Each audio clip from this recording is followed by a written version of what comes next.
Now, while Trump is taking a victory lap over the Gaza peace deal, given the fact that there is a very tenuous ceasefire in place, breaking news that's coming in when it comes to another war zone that US President Donald Trump has promised to solve. This is the Russia-Ukraine conflict. Now, a top Ukrainian official has stated that Trump pressured Ukraine to give up the Donbas region to Russia to achieve his peace agreement. But the pressure is on Kyiv.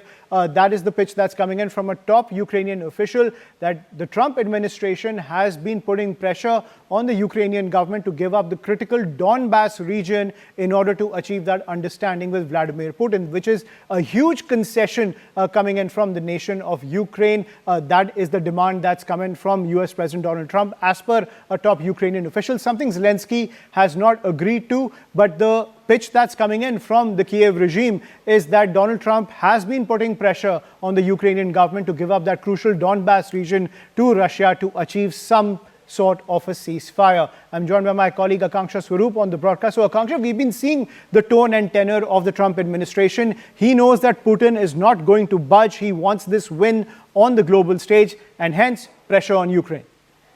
Absolutely. It's clearly advantage Kremlin over here, because that is exactly what Putin has communicated to the U.S. president during that Alaska meet, that he wants Ukraine to give up on Donbas. Now, why is Donbas so critical? First of all, to begin with, Ayushman, it comprises Donetsk and Luhansk. Luhansk has been in majority being taken over by Russia.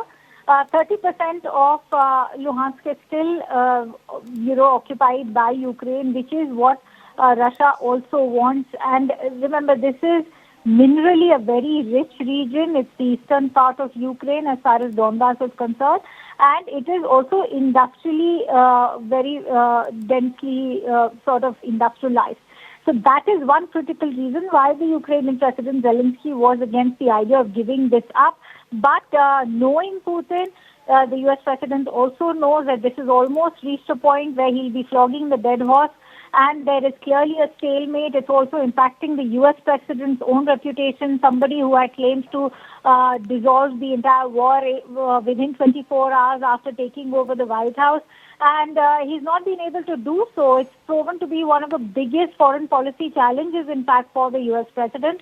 As far as what we are being told is that it was communicated categorically by the U.S. President to the Ukrainian President when they met in Washington at the White House last week, that the Ukrainian President will have to give up on Donbas.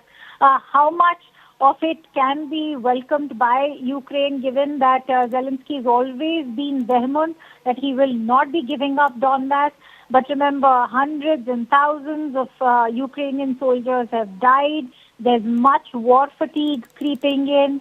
Zelenskyy is also politically standing on shaky grounds. He's also being blamed by Ukrainians, millions of whom have been displaced, including women and children. So he's also under tremendous pressure. Now, what will the Russian president be willing to offer? Many are saying that this will lead to another frozen conflict situation if Donbas is handed over to Russia. Means that barring Donbas, Russia will then freeze this conflict and they will be back to the borders as they are. But Donbas will then come to Russia, which for Russia could mean massive victory.